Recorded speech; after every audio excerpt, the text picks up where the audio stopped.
Start ஆகுது நம்ம எடுத்துக்கலாம் ப்ரோ. நீங்க முன்னாடியே சொல்லிட்டு வரீங்க எல்லாரும் சந்திப்பு ஒருங்கிணைவோம்னு. இந்த தேவர் நினைவு நாள்ல இருந்து இந்த ஜெயந்தி நாள்ல இருந்து தாராளமாக உங்களுக்கு இப்போ கொஞ்சம் தெரிஞ்சிருக்கு, அதனால் நீங்கள் எடுத்துக்கலாம். என்னை பொறுத்த வரைக்கும் நான் முதலே ஸ்டார்ட் பண்ணிட்டேன். இன்றைக்கி வெளிப்படையாக நீங்கள் வந்து 2 பேர் பக்கத்தில் இருக்கிறத பார்த்துருக்கீங்க, அதனால் அப்படியே கூட நீங்கள் எடுத்துக்கலாம். ஜெயலலிதா மேடம் மறைவுக்கு பிறகு நீங்கள் உங்கள் சமாஜத்திலிருந்து ஒரு சபதம் ஏற்பீங்க.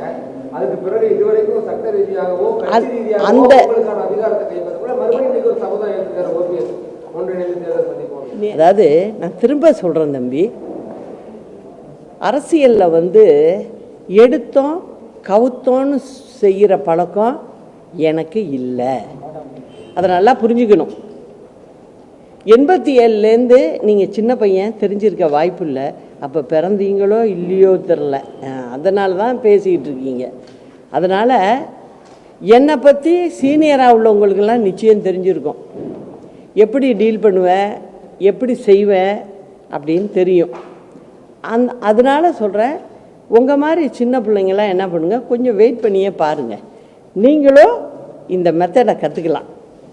சரி, ஒரே ஒரு கேள்விமா, நீங்கள் உங்கள் வயசுக்கு எந்த பிரச்சனைனாலும் நேரடியாக போய் கலெக்டர் சந்திக்கிறீங்க.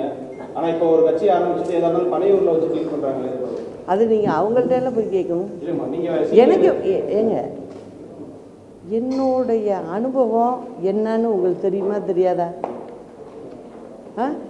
அதுவும் வந்து நாங்கள் வந்து இப்போ எல்லாம் இருக்காங்கள்ல, அந்த மாதிரி ஸ்பூன் ஃபீடிங்கில் நான்லாம் வரல, நாங்கள் வரலை, அம்மாவும் வரலை. தலைவர் மறைகிறாரு, அப்போ வந்து அவ்வளோ பிரச்சனைகள் வருது. அம்மாவை கேபினட்டில் இருந்தவங்க அத்தனை பேரும் எதுக்குறாங்க. கட்சி 2ஆக போகுது, 2 சின்னத்தில் போட்டிடுறோம், வெற்றி பெறுறோம். அம்மா எதிர்கட்சி தலைவர் ஆகிறாங்க, திரும்ப கட்சி ஒன்றா இணையுது. அதை செஞ்சதும் நான் தான். அதுக்கு பிறகு அதிமுக ஆட்சிக்கு வருது. யார் எங்களை எதிர்த்தாங்களோ அவங்கள, அதுவும் பர்சனலாக அம்மாவை திட்டுனவங்கள கூட ஸ்பீக்கர் ஆக்கணும், மந்திரி ஆக்கணும். இதெல்லாம் பார்த்துக்கிட்டு இருந்ததுனால என்னோடைய மூவ் அது தனியாக தான் இருக்கும். ஆனால் சக்ஸஸில் தான் முடியும். பிளே ஸ்டோர் மற்றும் ஆப் ஸ்டோரில் இருந்து பாலிமர் செயலியை QR கோடு மூலம் பதிவிறக்கம் செய்யுங்கள். செய்திகளை உடனுக்குடன் பெறுங்கள்.